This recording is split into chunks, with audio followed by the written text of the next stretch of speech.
right, Greggory Gourdet, Hello. chef de cuisine at Departure. Exactly, executive chef. Actually. Executive chef. Sorry about that. Oh, awesome. How's it going, man? I'm going well. Awesome. A little early morning. How are you? I'm doing pretty well, Good. bright and early as well. Thank you for, doing this. Always appreciate that. Thank you for years of fabulous hair. I try. Awesome. So let's start with some questions. Where do you find some of your inspiration? I moved to Portland 9 years ago. I moved to the West Coast about 10 years ago. So for me, it really was about just a really difference in surroundings. I grew up in New York City. I always kind of traveled around a little bit. I went to a very small boarding school in Delaware for high school. I went to college in Montana. So I've always kind of done the thing where I've either lived in something very small and natural, or I lived in New York City. So coming here, it really was about leaving New York after about 9 years of being in the city and working really hard and, partying really hard and just needing a completely different lifestyle change, a really shift in focus. And these days I find a lot of inspiration in natural surroundings, in the seasons, and we live in a pretty amazing place with lots of talented people, from chefs to artisans to makers. So I find a lot of inspirations, from just the people I talk to, the people I meet with, and the people I collaborate with as well. Awesome.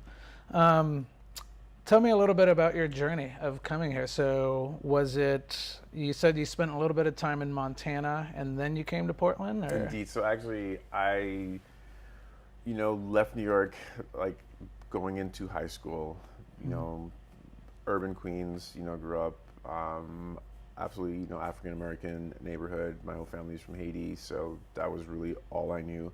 When I went to boarding school, I was broadened to, just different types of people, different people from all over the country. It was the first time kind of, being friends with people from all over the country, not just, Black Americans from New York City.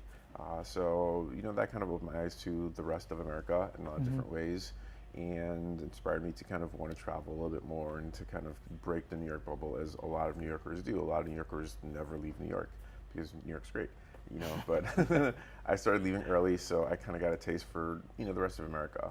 Gotcha. I went back to New York for freshman year of college. I went to NYU for a year, and after being in high school and being somewhere really idyllic and being on this pond surrounded by all this wilderness and nature, New York just felt very, very closed in and very tight. So I sought something a little more relaxed, a little more green, and I made my way out to Montana. I was doing wildlife biology in school out there, and that's actually where I started feeding myself, living on my own for the first time, and that's where I started cooking. And my first job, when I decided I kind of wanted to get into it a little bit more, was washing dishes. At the same time, I worked at this really cool deli that was a bookstore as well, so those were my first two culinary jobs. I always kind of consider myself a late bloomer in the sense that, I was 2 majors into college already by the time I decided I wanted to be a chef or pursue culinary arts. And that led to me, graduating from college and going back to New York City, and moving upstate to go to Culinary Institute of America. And then I ended up, living in New York for about 7 years after that. And so a good 9-year stint before making my way out west. Nice. Prior to some of the experience that you had in the kitchen when you were in Montana, did you cook prior to that at home? I did not cook much at all, honestly. I was always kind of surrounded by food. Family was always really important to us. We were always, my parents are always working a lot, to raise my sister and I, 2 jobs, working nights, all that stuff. We were often taken care of by either grandmother or aunts who lived with us. My grandmothers would either come from Jersey or from Haiti and stay with us and watch us. There's always food around the house. So I was always really curious about what was going on, and I always enjoyed eating, but I never really got in there as much as possible. I remember making a few things a little bit here and there, but it really took me, discovering that I had a passion for cooking and wanting to learn more. And, finally getting in touch with, Sunday dinners at my house and really questioning what my mom was making and learning a little bit more, throughout my culinary school journey. Nice. Do you find that where you're at now today, do you find that you use some of those? Are you able to tap back into some of the, absolutely. Whether it's ingredients, flavors, or anything like that? I think it's interesting because my path has turned into, I'm very obsessed with Asian ingredients in Asian cuisine, throughout all of Asia. I do work at Departure, which is a Pan-Asian concept, so we're definitely inspired by all of Asia, from Japan, Korea to like Southeast Asia, and all the different flavors that all those different countries represent, China, Vietnam, everywhere. Everything has something unique and particular and special to offer. A lot of those ingredients, especially in Southeast Asia specifically, correlate to a lot of the ingredients that I grew up eating. In Haiti, there's lots of citrus. There's like tons of coconut, which is like one of my favorite flavors. Lots of herbs. Lots of fish, lots of citrus. So, that part of me, I've had in me since I was growing up, and now those are some of my favorite flavors, and those have to be some of the best flavors of some of the countries that inspire me to cook. Nice. How do you deal with creative blocks? Creative blocks. For me, I think it's hard. Sometimes you have deadlines, like you have an event and you're like, oh, a writer wants a recipe and or a concept, and you have to deliver. For me, I find in those situations, if you sit down and you have to get a project done, you kind of just like push your way through it, and you can kind of dig on things you've done before, things that kind of inspire you seasonally. It can you can make it happen, I think, like based off, like years of recipes that you've done. I'm specifically talking about food right now, but I find it best, kind of thinking about things that you kind of want to put together, or things that you want to use, things you want to conceptualize, and just like walking away. I think it's quite okay to walk away from a concept, walk away from a project if you don't have the final piece, and just sleep on it. Talk to other people, talk about other stuff, and just kind of work around the project for a little bit. And I think, creatively, naturally, it will come to you. I've put a lot of things like on the shelf for a day or two, or even a week, or even a month, and, I'll just wake up and be like, oh, that's missing, and I just let it happen, Nice. You said something fairly interesting, and I think this would be a really cool insight. So you were saying sometimes you cook for writers, you have different events.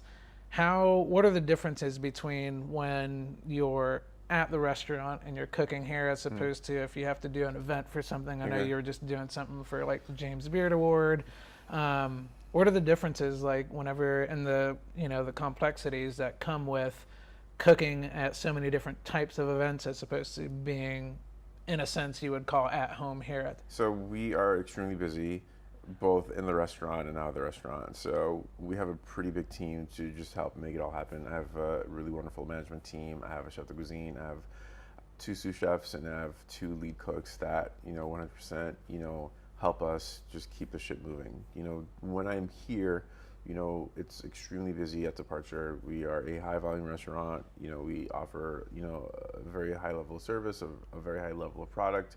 We don't take any shortcuts just because we are an extremely high volume and busy restaurant. We take a lot of great care in things that we do, from the ingredients that we source, to the farms that we work with, to the cooking techniques that we use to, just get maximum flavor out of things. That being said, when I'm here, I'm razor focused on expediting, making sure the food is tasting as best as it can, making sure the cooks are getting all the tools that they need to create the best food that they can, and make sure that it gets to the right guests. So, I'm, kind of just pushing things along. Menu development, creativity, going into special events. Special events, we do a lot of events, from charity work to, representing the city. We've worked with Travel Portland and Travel Oregon extensively in representing the city and bringing the food of Oregon to everywhere. We've gone to Minneapolis, we've gone to Vancouver, Canada, we've gone to Paris, we've gone to Japan, we've gone to Italy, so, nice. We've cooked extensively to represent the city. So there's a lot of different pieces to it. And then just events in here, we're currently going into Feast Portland, which is a huge food festival. So, it can be anywhere from cooking, 200 dinners here in the restaurant with the team, taking care of VIPs, making sure everyone is happy, everyone has perfect, delicious food, to, flying to Paris and cooking, for 4 days in a row with, sourced ingredients from markets straight in Paris. So there's a wide gamut of a lot of cool things that we do. Awesome. And would you say you prefer one over the other, or you just kind of like the complexities of what You they all know, give? I think there's never a dull moment in my Yeah. life or in anyone who works at Departure's life. Yeah. So, it's all fun. I think at the end of the day, like I am a working chef. I've always been a working chef. I've been lucky enough to, be on TV, and a lot of opportunities have come from that. And I'm lucky enough to be able to travel, which I truly enjoy doing.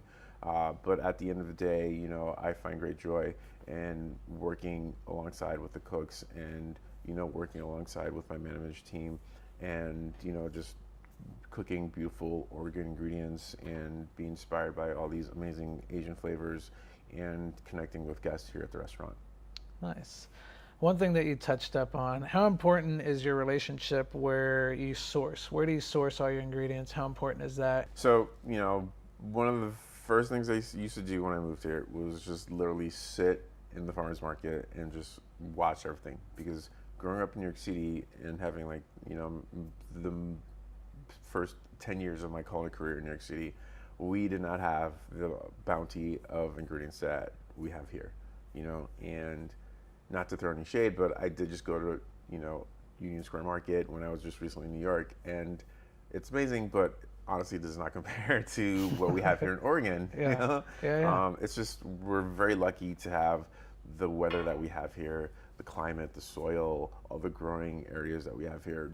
Like we literally have urban farms, we have, vast fields, we have things growing on Southeast Island, we have things growing in the woods, we have things growing on the coast. We have so many amazing things. We have 12 months of growing season, so, we produce a lot of really great things. We have so many iconic ingredients, from berries to seafood to mushrooms, that are all kind of native to Oregon, and we grow them really, really well. So, it's very easy to find inspiration and to find amazing things locally. We have all our farmers, on speed dial, and that's our fastest resource, because they have so many things. I truly feel that is why Portland is such an amazing mecca of restaurants and restaurateurs and chefs living here. It's because we have so many amazing things growing. Someone has to cook it, someone has to eat it. So we have We'll eat it. really awesome diners because there's so much amazing things to cook and to grow here. So Nice. we are having a restaurant, so we do have to source specifically. Not every farm can support our needs, but we make a pretty good effort to work extensively with some farms. Our Zenger Farm is our chef partner. They helped us with a lot of starters for our own garden. We have 13 beds here that my sous chef Jonathan Rendon has been taking the lead on and being our lead gardener. So we were able to harvest things throughout all of the summer, from our garden. And, whatever is good, looks good. I'm about to go to the farmer's market today and finish shopping for one of our events this evening. But yeah, just great relationships with great people. You can't go wrong with anyone working locally. There's Nice. just a plethora of resources and a plethora of amazing people who are growing amazing things. That's awesome. That's very cool. Which living person do you admire most in your life? I think my father is Yeah. probably the person I admire the most. And as I get older and as he gets older, I just want to make sure that, our last, years together, not like he's ill or anything, but, the clock is ticking. No one's getting any younger, Yeah. and they live directly across the country in Florida from me. So, I've been making an effort to see them more than once a year, which is what became of, us seeing each other for a little bit and just realizing that, life is very short. And, as I've gotten older, I see so many more parts of me that are parts of him, which I didn't see when I was younger. We were very different. I mean, my father and I grew up extremely different. He grew up in very rural Haiti. He grew up without any running water or electricity. I grew up in New York City, Yeah. like in the 80s and 90s. So you're and first generation then I as am well, first right? generation, Nice. indeed. Nice. So our upbringings were completely different, and we didn't see eye to eye on a lot of things when I was younger. Same here. You know, I've been able to do that as well. But as we've gotten older, like I realized I have my father's work habits, and I realized I have a lot of his demeanor, and I have a lot of his focus. So, just wanting to respect everything that he's given me, even though I might have just absorbed it more than taken it. Mhm. I think that's important to me as I get older. What mentors have inspired you the most, do you think? So I worked for Jean-Georges Von Richten in New York City for the first 8 years of my career. I did my intern with him, and I worked at 3 of his restaurants prior to moving to the West Coast. So my main mentor is Greggory Gourdet, who is his main recipe developer. He started as a sous chef when I was on extern, many, many years ago. And, my career kind of followed his career, a few steps behind. As he became chef, I became a cook, and as and so on and so on. As his position grew, my position grew with the company as well. I was very lucky to have him as a mentor. He taught me about flavors, flavor combinations. Before he came on board, Jean-Georges created every single recipe for the company. When Greg came on board, he slowly started becoming the main recipe developer for the company as well. And I was able to, see what he was doing, understand these flavors, kind of be the first person cooking a lot of these now iconic Jean-Georges dishes that people have known, over the past 20 years. Oftentimes I was the first person to get those on my station. Oftentimes I was, helping finish the recipe, kind of tweaking things. So I feel very lucky to have the opportunity to be able to kind of, learn how to put dishes together with someone so talented. And to this day, he's my biggest mentor in terms of how I create dishes. Do you guys stay in contact still? Oh, absolutely. We Nice. absolutely stay in contact. I always see him when I go home to New York. He's come to visit me. We've been able to, be in the same city nationally, at the same time. And, it's always a very well-respected relationship. We've gone through ups and downs. I've had a few rocky years in my career, and, he kind of, took a step back, but we've rekindled everything, and it's been a pretty powerful friendship over the years. Nice. Something that you just said that sounded really interesting was when you became a cook, not a chef. What are the differences? Is there a difference for you between a cook and a chef?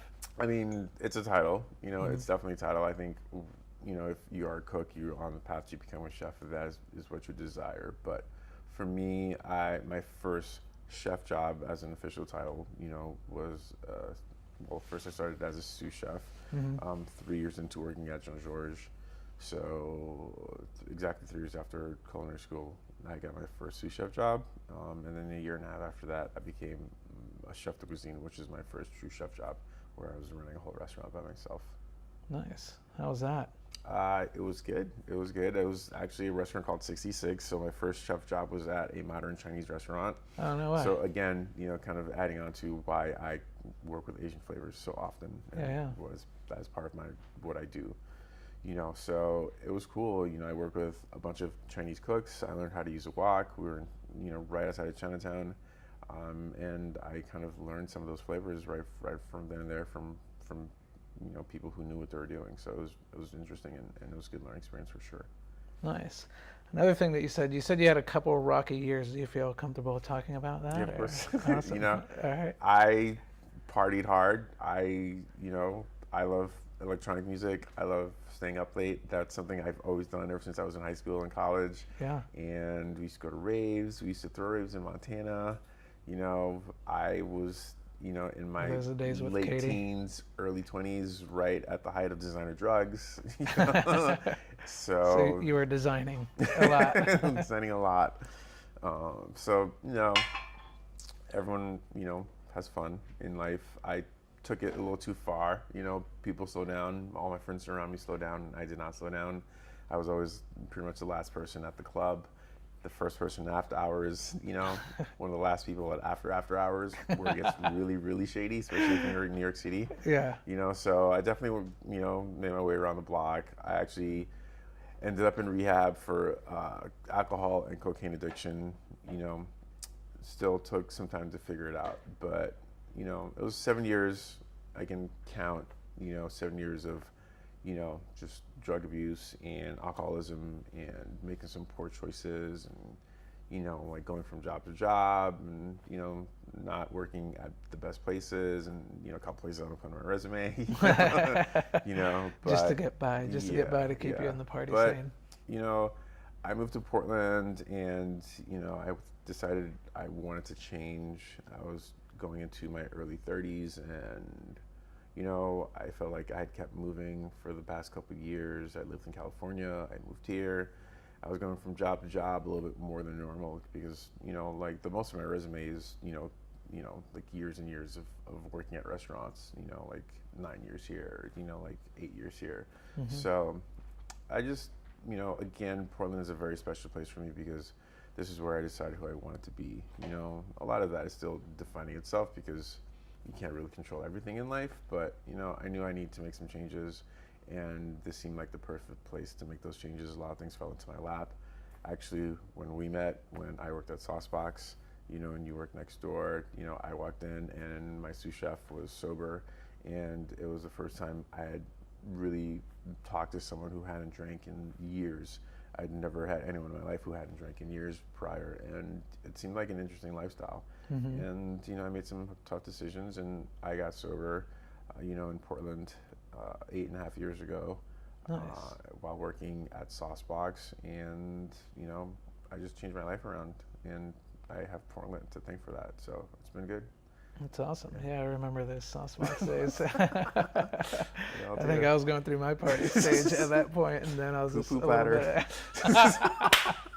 Josh reminded us of that today. The poo-poo platter for two. What was the poo-poo platter? The poo-poo platter? Yeah, The what the poo-poo hell? platter It was is just like a couple. It's this It was like a iconic couple appetizers. Saucebox dish. Well, if you're not familiar with Saucebox, it's a very old cafe. It's actually one of the oldest restaurants in Portland. I know, it's trippy. And a lot of people have actually had part of their career there. Andy Ricker used to work Dude, there. I laugh at that Yeah. all the time when you see Yeah. like what Jake Carey, Yeah. David Benedict, Yeah. like you just Yeah. see all these people Yeah. running and Yeah. opening up all these restaurants and bars, and Yeah. you're just like, holy It's actually a shit, like stomping that ground started. for a lot of Portland. Yeah. So, It's just So, like the incubator of what yeah. like, because Saucebox was the place to go, right? Yeah, So yeah. then these are all like offsprings of like Indeed. little miniature Sauceboxes. So I do feel But- lucky that I got to work there because I do feel like I'm a little part of Portland history. Yeah. Because that place is so historic in so many ways. Yeah, that was pretty insane. Tell me a little bit more. I remember, what was your experience like whenever you gave your TED Talk? I think that was When I really gave my cool. TED Talk, Yeah. so that was powerful, definitely. I had been on Top Chef prior, and I spoke very openly about my addiction and my recovery.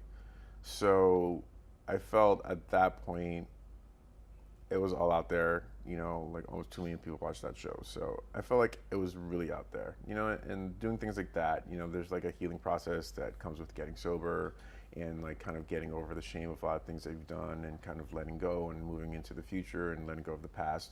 And I've been sober for some time, and I feel I've been able to let go of a lot of things personally.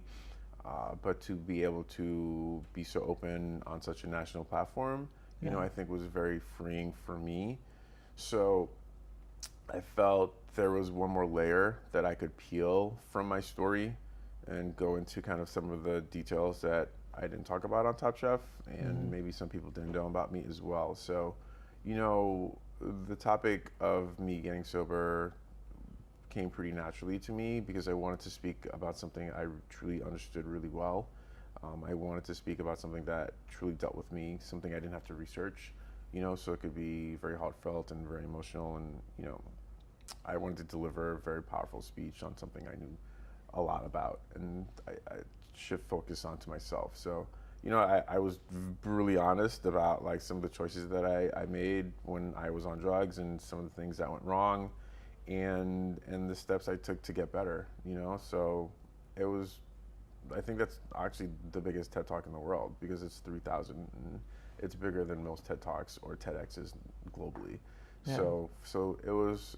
I thought it went really well. I've gotten so much feedback about people thanking me for, sharing my story, inspiring people to get sober. I'm in Alcoholics Anonymous, and a lot of this program, is talking about anonymity and, not being open or too public about so many parts of being an alcoholic in the program itself. But for me, being as open as possible has helped me just be truly honest with myself, and with the platform that I have, it's helped me to inspire so many others to find ways to get help, and even if it's not Alcoholics Anonymous, people realize that they do need to make some changes in their life. They need to stop drinking, or they need to stop doing drugs.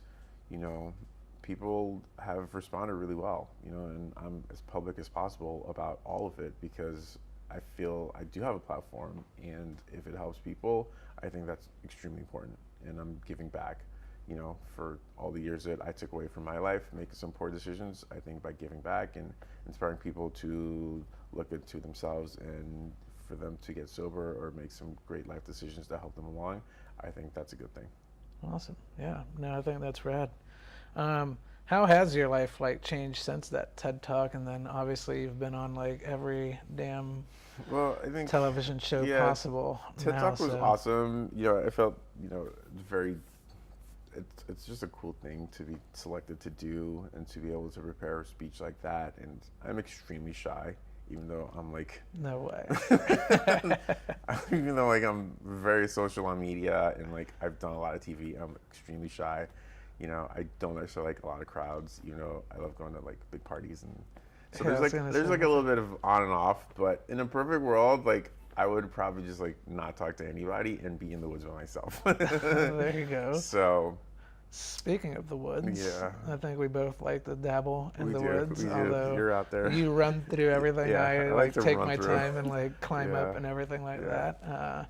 When did that come about? Like, was that something when you first moved to Oregon, or did it take a little bit to like? So when I was in rehab in New York City, I had nothing to do. I would move back in with my parents, and I literally had nothing to do because I would go to like meetings or like my therapy like once a week, yeah, or twice a week, 3 times a week, maybe like once a day for like an hour.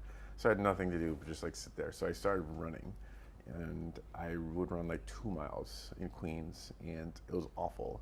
So by the time I kind of made my way out west, I started running a little bit more. I wanted to get in shape. I wanted to be healthy. I was living in California, and a lot of people work out in California, especially Southern California. So I started running a lot more, started running road. By the time I moved to Oregon, and finally got sober, I set some real goals. I ran my first half marathon, and then I set a goal of running a marathon. I hired a coach from Nike, and he gave me like a training plan. And we are very lucky to have Forest Park, which is one of the biggest city parks in the country. It's 5,000 acres. There's a 30-mile trail, Wildwood Trail, so it's the perfect place to train for running.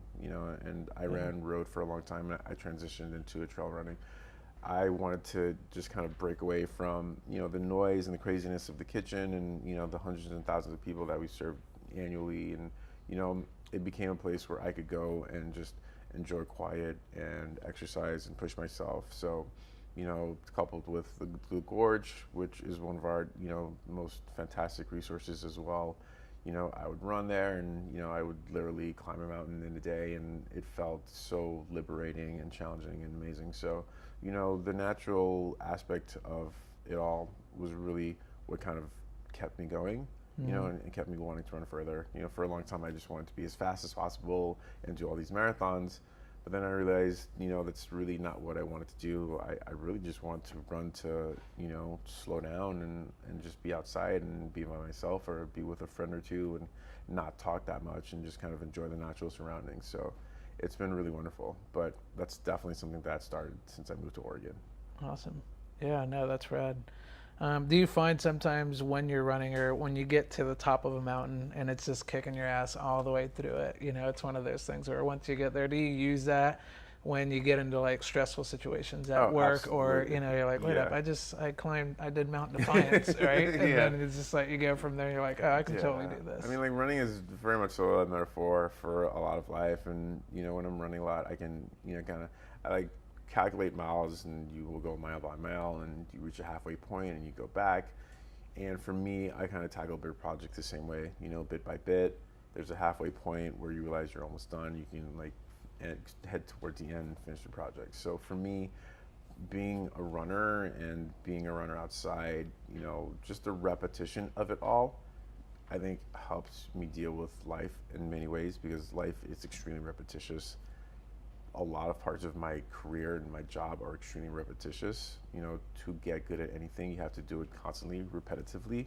So I think running just helps me organize all that in my head, because running is the most repetitious thing you can do.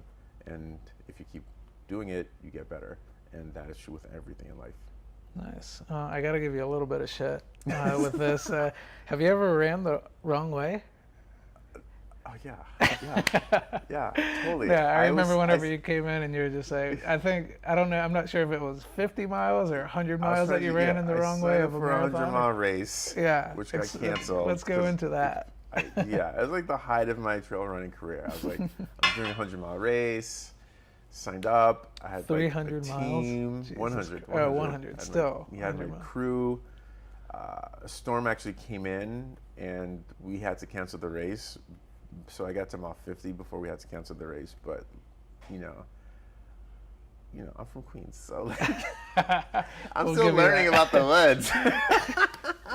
So I went the wrong way for a few miles. Yeah, You know? yeah, that's awesome. That's awesome. I love that story whenever you told me that. What are some other things that you do to motivate yourself whenever you Oh just kind of... man, motivation is interesting. Sometimes it's inspiration and oh, it's a beautiful day. I'm so excited to like get out there and attack life. Sometimes it's hey, I have 20 people in the kitchen waiting for me to show them what to do and lead. So I have to be a leader today. Oftentimes it's just sheer stubbornness because I feel like I've been through so many ups and downs and I've been through so much, and I feel like the worst of my life has been past. Not to say I know what's going to happen to me next, but I do feel after going through 7 years of addiction and getting sober and repairing all these relationships and finding myself, I feel I've been through so much that I can tackle anything, even if I want to or not. Nice. So for me, a lot of it is just stubbornness. Like I'm stubborn. Like I'm not gonna have a bad day today, or like even though like I do not want to smile right now, I will finish this project and I will get through this, and I will change the way I think. Even though I'm not happy on the outside, I know that everything's okay. Like I know I cannot complain about my life because there are far more unfortunate situations in the world. I never feel I have any right to complain about anything in my life when you can look around, and we can see homeless people, you can see poor people, you can see people who don't have food, people who don't have water, people who don't have so many things, so I don't feel I'm ever in a position to complain or question what I have. If anything, it just makes me want to work harder to be a better person. Nice. Have you ever starved? Have I ever starved? Yeah. Was there a point in your life where you just kind of, No. a low point where... I mean, I've done some shady things, but I've never starved. I've You've always never worked at a starved. restaurant. All One right. thing about being a chef, you don't go hungry. Yeah, that's true. Unless That's you're true. on a lot of drugs and don't want to eat. What's your favorite season? It's definitely summer. Summertime? It's definitely summer. A lot of people say, oh, fall, spring. I'm definitely a summer person. Why I is love that? the heat, and I love the opportunity to go to the beach, even though summer is our busy season at Departure, so I don't do anything during the summer, which is extremely unfortunate. All right, Because I good just to know. work every single day. Yeah. But especially in Oregon, I love just the bounty. I love berries. I love the fruits. Things go into season like every week here. It's absolutely amazing. We're in tomato season right now. Plum season is ending. It's just like awesome. So many amazing fruits and vegetables grow throughout the summer here. It's really fantastic, and I think I just love hot summer days and eating ice cream and eating like ceviche and really cold food when it's really hot outside, and I love sweet and spicy combinations of flavors, and there's so many amazing ingredients that grow during the summer that can give you that.